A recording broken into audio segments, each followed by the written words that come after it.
दोस्तों नमस्कार, मैं Sanjeev Bhargava ITI skill India के यूट्यूब चैनल पर आप सभी का स्वागत करता हूं। आज जो मेरा वीडियो है वो इलेक्ट्रिसिटी का जो चैप्टर है उससे रिलेटेड है। इससे पहले मैं अपने चैनल पे 4 वीडियो इस सब्जेक्ट से, इस चैप्टर से रिलेटेड डाल चुका हूं।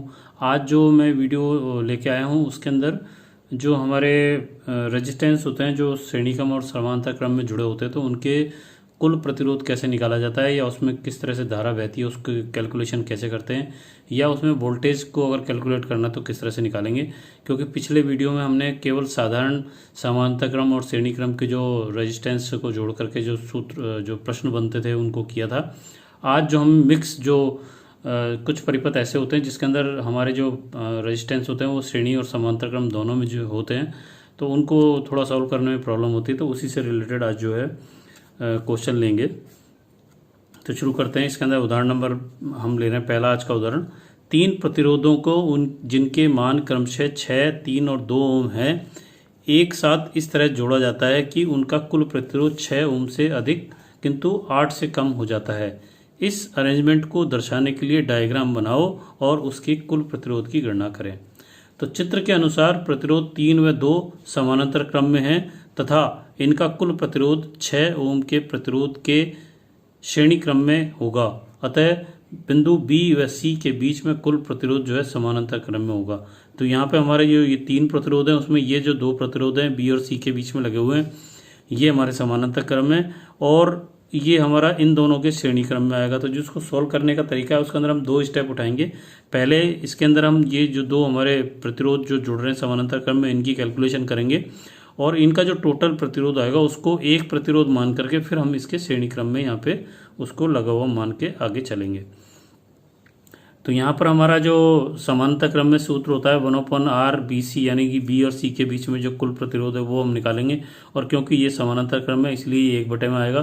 तो यहाँ पर आएगा 1/3 प्लस 1/2, और 3 और 2 का जो LCM होगा वो 6 होगा। 6 में जब 3 का भाग देंगे तो 2 आएगा, 2 का 1 से गुणा करेंगे तो यहाँ 2 आ जाएगा, और फिर 6 में जब 2 का भाग देंगे तो 3 आएगा, 3 का जब 1 से गुणा करेंगे तो यहाँ पर 3 आ जाएगा। 2 और 3 को जोड़ने पर ये 5 आएगा, और नीचे हमारा 6 है। उस कंडीशन में हम 1/RBC हमारा होगा 5/6, और BC का मान निकालने के लिए हम इसको 5/6 की वैल्यू को उल्टा कर देंगे, तो ये 6/5 बराबर 1/2 ओम हमारा आ जाएगा, जो कि इन 2 प्रतिरोधों के बीच में जो प्रतिरोध है उसकी वैल्यू होगी। अतः परिपथ का कुल जो प्रतिरोध होगा, अब यहाँ पे जो हमारा एक प्रतिरोध, इन दोनों का जो जोड़ होगा वो एक प्रतिरोध मान लेते हैं जिसकी वैल्यू हमारी 1.2 ओम है, और वो हमारे इस 6 ओम के श्रेणी क्रम में होगा। तो वो श्रेणी क्रम में हम जानते हैं कि 2 प्रतिरोध जब श्रेणी क्रम में जुड़े होते हैं तो उनका कुल प्रतिरोध जो है उनके योग के बराबर होता है, इसलिए यहाँ पर वो 6 ओम प्लस 1.2 ओम। तो हमारा अतः परिपथ का जो कुल प्रतिरोध है वो RAC बराबर हो जाएगा RAB, RA और B, और RBC, B और C। तो ये हमारा 6 ओम हो जाएगा, और इनकी वैल्यू हमारे पास 1.2 आएगी। तो ये 6 प्लस 1.2 बराबर 7.2 ओम हो जाएगा, क्योंकि ये हमारा श्रेणी क्रम में इसलिए। अतः इस परिपथ का कुल प्रतिरोध 6 से ज़्यादा और 8 से कम अर्थात 7.2 ओम होगा। तो ये हमारा उत्तर हो जाएगा। इसके बाद अगला जो सवाल है वो हमारे एग्जाम में, NCVT के एग्जाम में आ चुका है।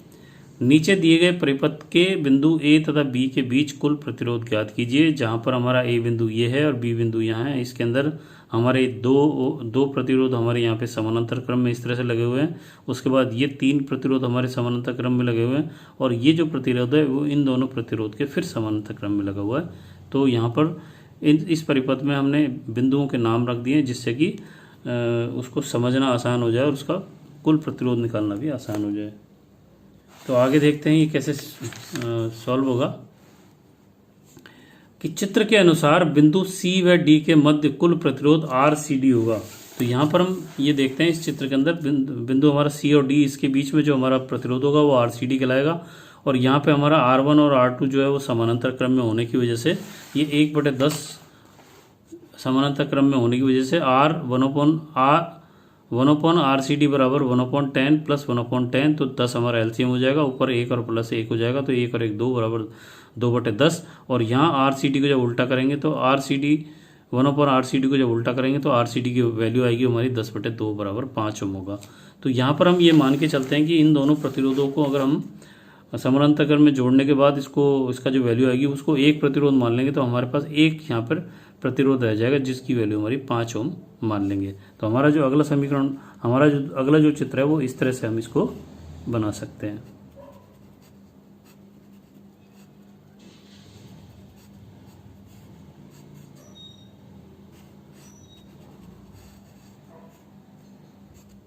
तो हमारा ये सी डी हो जाएगा जिसकी वैल्यू हमारी 5 ओम होगी। तो यहाँ से 2 से कम होकर के ये 1 हो जाएगा। इसके बाद हमारे ये जो 3 हमारे जो प्रतिरोध है, ये तीनों भी हमारे समानांतर क्रम में, इसलिए इनकी वैल्यू निकाल करके हम यहाँ पर एक प्रतिरोध के रूप में इसको लेंगे। तो हम देखते हैं किस तरह सॉल्व करेंगे। तो यहाँ बिंदु ई एफ, तो हमारा ये बिंदु ई है और ये बिंदु एफ है, तो इसके बीच में जो हमारा प्रतिरोध होगा वो आर ई एफ कहलाएगा। तो उस कंडीशन में 1/REF बराबर 1/6 प्लस 1/3 प्लस 1/5, क्योंकि हमारे इन तीनों की वैल्यू हमारी 6 ओम, 3 ओम और 5 ओम दे रखी है, इसलिए ये हो जाएगी 1/6 प्लस 1/3 प्लस 1/5। इसके अंदर 6, 3 और 5 का जो एलसीएम वो 30 होगा। 30 में जब 6 का भाग देंगे तो 5 आएगा, 5 का 1 से गुणा करेंगे तो यहाँ 5 लिखा जाएगा। 30 में 3 का भाग देंगे 10 आएगा, 10 में 1 का गुणा करेंगे 10 आएगा, और 30 में जब 5 का भाग देंगे तो 6 आएगा, 6 का 1 से गुणा करेंगे तो यहाँ 6 आएगा। तो ये टोटल हमारा 10, 5, 15 और 6, 21, 21/30। तो 1/REF बराबर होगा 21/30, और REF का मान निकालने के लिए 21/30 को जब उल्टा करेंगे तो ये 30/21 हो जाएगा। इसको काटेंगे तो ये 10/7 ओम आ जाएगा। उस कंडीशन में हमारा जो अगला जो चित्र होगा वो उसको हम इस तरह से ले सकते हैं कि हमारे जो शुरू में हमने सी और डी के बीच में जो 2 समानांतर क्रम में प्रतिरोध जुड़े हुए थे उनको हमने उसका सब टोटल निकाला, उनका जो कुल टोटल निकाला वो 5 ओम आया। तो हम इसको इस तरह से लिखेंगे। उसके बाद जो 3 प्रतिरोध हमने अभी जोड़े उनका जो कुल प्रतिरोध 10/7 ओम आया, तो यहाँ ई और एफ को हम एक प्रतिरोध मान करके उसकी वैल्यू यहाँ पे लिख सकते हैं। और तीसरा प्रतिरोध हमारा जो अलग से पहले से था वो 5 ओम का है। अब इस कंडीशन में सी डी और ई एफ वाले जो प्रतिरोध हैं वो हमारे श्रेणी क्रम में हैं, इनको हम जोड़ करके एक प्रतिरोध मान लेंगे और फिर इससे वो समानांतर में आएगा, तब हमारे पास टोटल, तो इसको हम एक मान लेंगे, एक प्रतिरोध मान लेंगे, और इसको जब एक समानांतर क्रम में जोड़ेंगे तब हमारी अगली लास्ट की वैल्यू निकल के आएगी।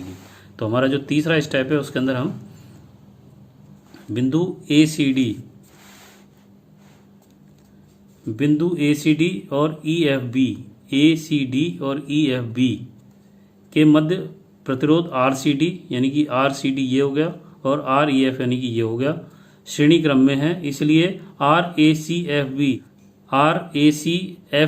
जो हमारे श्रेणी क्रम में हुआ तो RCD, RAC और D की वैल्यू 5 और REF की वैल्यू 10/7। तो ये हम जब इसको श्रेणी क्रम में होने की वजह से जोड़ेंगे तो यहाँ 7 एलसीएम आएगा। तो 7 में जब 1 का भाग देंगे तो 7 आएगा, 7 का 5 से गुणा करेंगे 35 आएगा, फिर 7 में 7 का भाग देंगे तो 1 आएगा, 1 को 10 से गुणा करेंगे तो ये 10 आएगा। तो 35 और 10 45, 45/7 ये श्रेणी क्रम में होने की वजह से ये वैल्यू हमारी ऐसी की ऐसी ही रहेगी। अब जो हमारा हमने जो ऊपर के जितने भी प्रतिरोध थे उनको समराइज करके एक लिया है, तो हमारी ये CDEF की जो प्रतिरोध की वैल्यू हमारी 45/7 होगी और ये नीचे जो हमारा 5 ओम का ये इसके समानांतर क्रम हो जाएगा। तो लास्ट स्टेप में हम इन दोनों को समानांतर क्रम में जोड़ करके और इसका कुल प्रतिरोध, इस परिपथ का कुल प्रतिरोध निकाल लेंगे। तो यहाँ बिंदु बिंदु ए और बी के मध्य RACFB और RAB समानांतर क्रम में है, तो ये इस तरह से और इस तरह से लेके चलेंगे तो ये दोनों समानांतर क्रम होंगे। इस कंडीशन में RAB यानी कि यहाँ से चले और यहाँ तक के बीच में आए तो RAB बराबर RACFB यहाँ से यहाँ तक का ये प्रतिरोध और ये समानांतर क्रम में RAB, तो ये 1/45/7/1/5। तो यहाँ ये 45/7 1 के नीचे होने की वजह से ये 7 हमारा ऊपर चला जाएगा, तो ये हो जाएगा 7/45 और प्लस में होगा 1/5।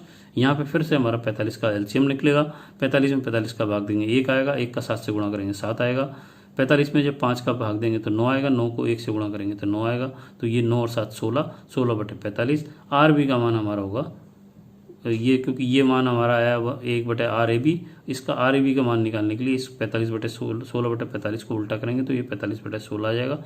45 में जब 16 का भाग देंगे तो ये वैल्यू हमारी 2.8 ओम होगी। यानी कि हम जो यहाँ से स्टार्ट हुए थे तो ये हमारा ए बिंदु से लेकर के और इधर से जा कर के जब टोटल हमारा जो इस परिपथ का जो प्रतिरोध होगा उसका मान हमारा 2.8 ओम होगा। और इसको हम 4 स्टेप में करके लाए हैं, और इसी तरह आपके कोई एग्जाम में सवाल आता है उसको भी इसी तरह आपको 3, 4, 5 स्टेप में करना चाहिए, जिससे कि आपको कोई दिक्कत नहीं आए। अगला उदाहरण, बिंदु ए तथा बिंदु बी के बीच परिणामी प्रतिरोध की गणना करें। क्वेश्चन नंबर बी इसी में, यदि 10 वोल्ट की एक बैटरी ए तथा बी के बीच जोड़ी जाती है तो सर्किट में प्रवाहित करंट का मान ज्ञात करें। ये भी एक बहुत पुराने एनसीईआरटी के पेपर में आ चुका है। तो देखते हैं हम इसको किस तरह से सॉल्व करेंगे। चित्र में प्रतिरोध R1, R2, R3, R4, R5, R6 लगे हुए हैं। तो ये R1, R2, 3, 4, 5 और 6 प्रतिरोध लगे हुए हैं। परिपथ में सर्वप्रथम R3 व R4 को श्रेणी क्रम में है का योग करेंगे, यानी कि ये R3 और R4, सॉरी यहाँ पे आएगा ये R1 और R1 व R2 जो श्रेणी क्रम में है का योग ज्ञात करके चलेंगे। तो हम ये दोनों हमारे जो प्रतिरोध है वो श्रेणी क्रम में, इसके बाद इनका जो टोटल आएगा वो इसके समानांतर क्रम में आएगा।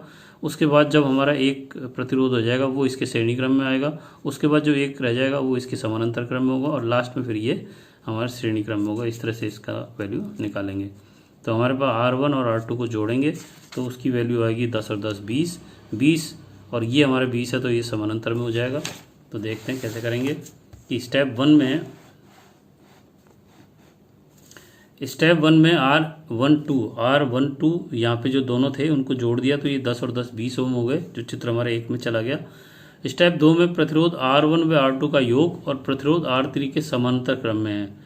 R1 और R2 का योग जो हमारा R12 है और ये R3 के समानांतर क्रम में हो जाएंगे। तो इनको हम समानांतर क्रम में जोड़ के देखेंगे तो ये R123 का मान 1/20 प्लस 1/20 होगा। 20 हमारा एलसीएम, 20 में 20 का भाग दिया 1 आया, 1 को 1 से गुणा किया 1 आया, 20 में 20 का भाग दिया 1 आया और 1 से 1 को गुणा करेंगे तो 1 आएगा। तो ऊपर आ जाएगा हमारा 2 और नीचे आ जाएगा 20 और 1/R123 जो है इसको जब काटेंगे 2 को 20 से तो ये 1/10 आ जाएगा। तो ये हमारा R123 का मान 1/10 आएगा। तो R123 का मान 10 ओम हो जाएगा, क्योंकि यहाँ पे ये इसका उल्टा हो जाएगा। इसके बाद स्टेप 3 के अंदर अब हमारे ये दोनों जुड़ने के बाद हमारा जो वैल्यू रह गई वो 10 ओम रह गई। ये और ये R123 और 4 जो हमारे श्रेणी क्रम में होंगे तो ये दोनों जुड़ जाएंगे। तो यहाँ पर ये दोनों को जोड़ करके ये 20 ओम हो जाएगा। उसके बाद हमारा जो अगला स्टेप है उसके अंदर, यहाँ ये चित्र में आप देख रहे हैं, इस स्टेप के बाद ये वाला जो स्टेप आया उसके अंदर हमारा ये जो दोनों वैल्यू जो थी वो जुड़ गई। जुड़ने के बाद ये यहाँ पर समानांतर क्रम में आ गया। तो ये वाली R123 का जोड़ है तो ये 20 है और यहाँ पे ये R5 है तो ये दोनों फिर समानांतर क्रम में। तो इसको फिर हम इस तरह से निकाल लेंगे कि 1/20 प्लस 1/20, तो ये पिछले कैलकुलेशन के हिसाब से 2/20 और इसका उल्टा करेंगे तो ये 10 आ जाएगा। यानी कि यहाँ तक की जो वैल्यू है वो हमारी 10 ओम रह जाएगी। और ये इस चित्र से आपको समझ में आ जाएगा कि हमारे पास R1 से लेकर के R5 तक की जो वैल्यू वो 10 ओम रह गई और हमारा R6 जो है 10 ओम का था। ये दोनों श्रेणी क्रम में, तो श्रेणी क्रम में होने की वजह से ये जुड़ जाएंगे। तो ये 10 और ये 10, तो ये हमारा टोटल यहाँ पर R1 से लेकर 6 तक की जो वैल्यू 10 + 10 बराबर 20 ओम के बराबर होगी। इसी सवाल में जो बी हमारा जो सवाल था वो प्रश्न में दिया गया है कि वो टोटल वोल्टेज हमारे पास 10 ओम दे रखी है, 10 वोल्ट दे रखी है। हमारा रेजिस्टेंस जो टोटल निकल के आया वो 20 ओम है इस पूरे परिपथ का। तो धारा का मान निकालने के लिए हम जानते हैं V = IR होता है। I का मान निकालने के लिए V में आप R का भाग देंगे तो V बराबर हमारे पास 10 है, R बराबर 20 है तो 10/20 बराबर 5 एम्पियर। अतः परिपथ का कुल प्रतिरोध तो 20 ओम होगा और सर्किट में जो है प्रवाहित करंट का मान जो 5 एम्पियर होगा। ये हमारा उत्तर हो जाएगा। इसके बाद अब जो मेरे इसके अंदर जो किताब के अंदर सवाल हैं वो कुछ निम्मी बेस सवाल है, जिसके अंदर चित्र दिए होते हैं और छोटी छोटी वैल्यूज़ दी होती हैं। उसकी वैल्यूज़ फिर हमें निकालनी पड़ती है किसी चीज़ की नहीं दी होती तो। जैसे 16वें सवाल के अंदर हमारा ये चित्र दे रखा है बल्ब, उसके अंदर वोल्टेज दिखा रखी है। प्रतिरोध R जो है 60 ओम है, यानी कि बल्ब के अंदर जो एलिमेंट लगा हुआ है उसका प्रतिरोध 60 ओम दे रखा है। धारा का मान 5 एम्पियर दे रखा है और विभव वोल्ट का मान पूछा जा रहा है। तो हम जानते हैं कि VI बराबर होता है, V = होता है IR। तो V बराबर हो जाएगा 5 × 60 यानी कि 300 वोल्ट। उसके बाद अगला जो क्वेश्चन है वो 17वां, इसके अंदर वोल्टेज हमारी V दे रखी है 6 वोल्ट, धारा का मान 0.06 दे रखा है और R का मान पूछा जा रहा है। तो हम जानते हैं कि V = IR होता है तो R = V/I हो जाएगा। V का मान 6, I का मान 0.6, तो ये 6 में 0.6 का भाग देंगे तो 10 ओम उत्तर हमारा आ जाएगा। अगला जो सवाल है इसके अंदर वोल्टेज दे रखी है, आर दे रखा है, आई का मान पूछा जा रहा है। तो यहाँ पर V is equal to 230, R is equal to 860। तो यहाँ पर ये I is equal to V upon R होता है, V का मान 230, R का मान 860। इसमें जब इसका भाग देंगे तो ये वैल्यू आई का मान 0.267 एम्पियर आ जाएगा।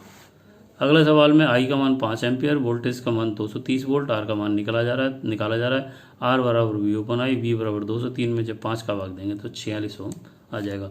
इसी तरह के सवाल जो है हमारे निमी पैटर्न में ऑनलाइन एग्जाम में भी आएंगे। तो ये छोटे छोटे सवाल होते हैं, लेकिन अगर आपको सूत्र का ध्यान नहीं है तो आप उस सवाल को आसानी से नहीं कर सकते। और इसमें एक चीज़ और मैं आपको बताना चाहता हूँ, अगर आपको भाग देना नहीं आता है तो आप एग्जाम के अंदर कैलकुलेशन और थ्योरी की किताब के अंदर साधारण कैलकुलेटर ले जा सकते हो, जिसके अंदर साइंटिफिक कैलकुलेटर नहीं होना चाहिए, वो आपको अलाउ रहता है। तो यहाँ अगला जो सवाल है उसके अंदर आर का मान 250 ओम है, आई का मान 0.5 है, वी का मान पूछा जा रहा है। तो वी बराबर आई आर होता है 0.5 इंटू 250, तो ये हो जाएगा 125 वोल्ट। इसके बाद अगला जो सवाल है उसमें आई का मान 1.5 है, आर का मान 25 है, वी पूछा जा रहा है, V equal to I 1.5 into 25, ये है 25 मिली ओम। तो मिली का मतलब -3 होता है, तो यहाँ 25 इंटू 10 की पावर -3, इसको जब इससे गुणा करेंगे 375 आएगा। -3 ले जाने के लिए इसके अंदर जो भी वैल्यू आएगी 37.5 आएगा। 37.5 में -3 लेने के लिए इधर की तरफ से इधर की तरफ हम पॉइंट संख्याओं को खसका के इधर बिंदु लगा देंगे तो ये वैल्यू हमारी 0.037 वोल्ट आ जाएगी।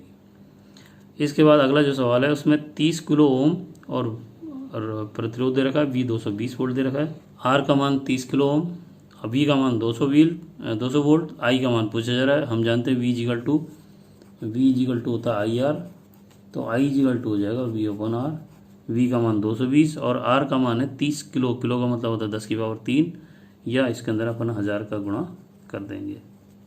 तो ये 220 बटे 30 इंटू 1000, इसको जब 0 से 0 कट जाएगा तो ये 22 बटे 30 3000 हो जाएगा। जब इसमें इसका भाग देंगे तो 0.0073 एम्पियर हमारा उत्तर हो जाएगा।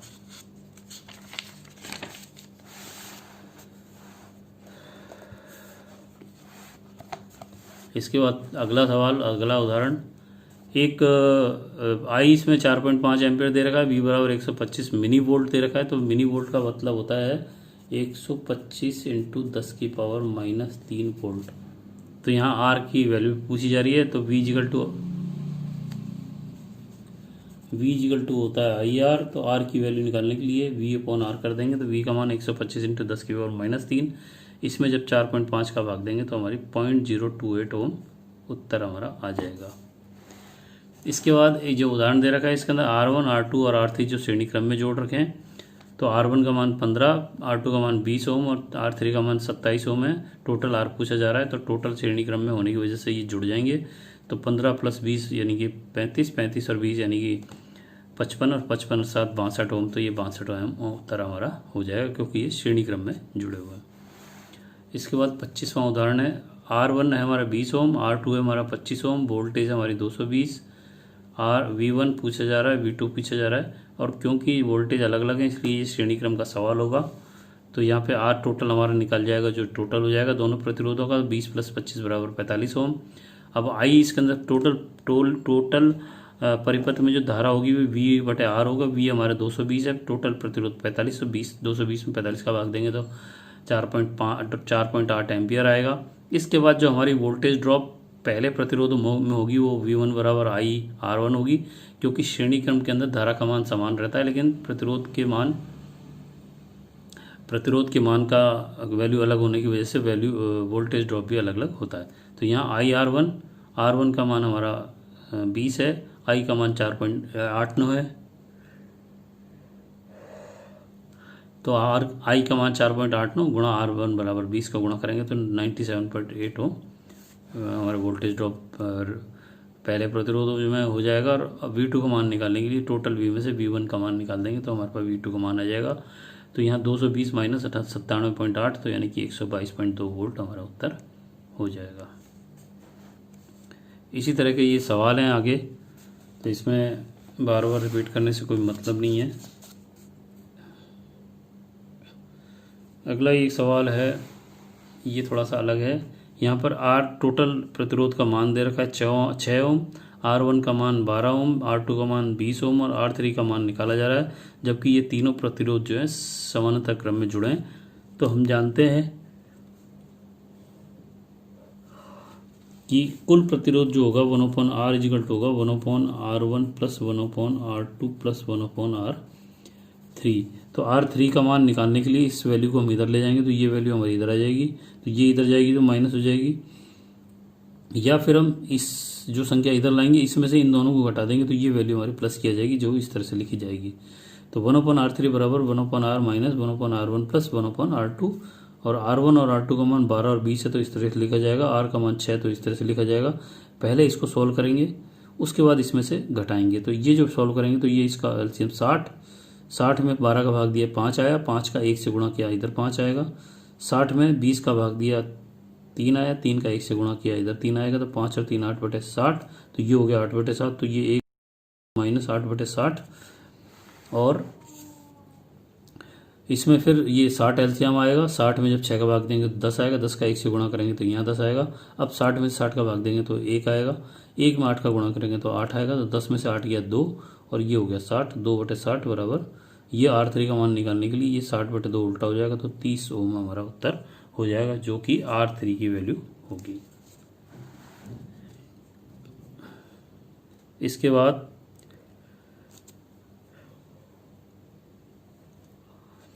अगला जो सवाल है वो भी थोड़ा सा अलग है। इसमें R2 की वैल्यू पूछी जा रही है और R की वैल्यू पूछी जा रही है, जबकि हमारे पास 7 एम्पियर टोटल धारा है और इसमें से जो धारा निकल रही है वो 4 एम्पियर की धारा निकल रही है। तो हम जानते हैं V इक्वल टू होता है I1 R1, तो यहाँ I1 हमारी जो होगी वो 7 में से 4 घटेगी तो 3 आ जाएगी, और इसको R1 से गुणा कर देंगे, ये हमारा R1 है,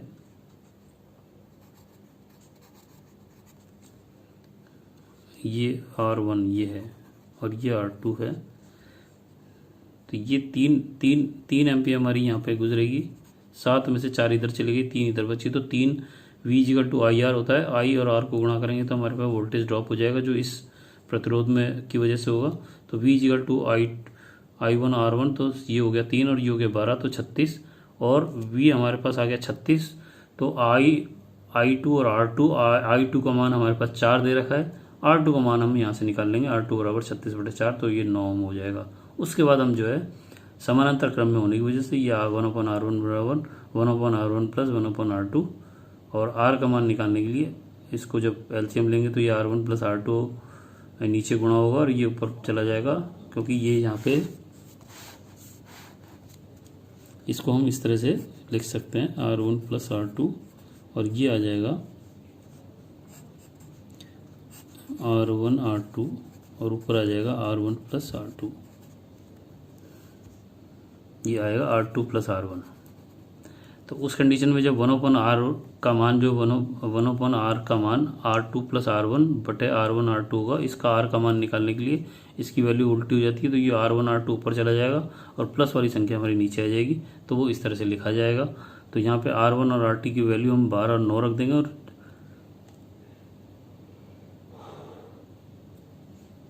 यहाँ दोनों राशियों को जोड़ देंगे, तो ये 12 9 108 बटे 12 और 9 21, 108 में जब 21 का भाग देंगे तो ये 5.14 ओम आ जाएगा। तो हमारा जो टोटल रेजिस्टेंस है इस परिपथ का वो हमारा 5.14 ओम होगा। तो यहाँ पर ये मैंने आपको जो उदाहरण दे रखे हैं उनको समझाने का प्रयास किया है। अगला जो वीडियो होगा वो मैं आपको इस किताब की जो असाइनमेंट है या प्रश्नावली है उसको सॉल्व करके आपको दिखाऊंगा, जिससे कि आपको पता चले कि किस तरह से सवालों को सॉल्व किया जाता है।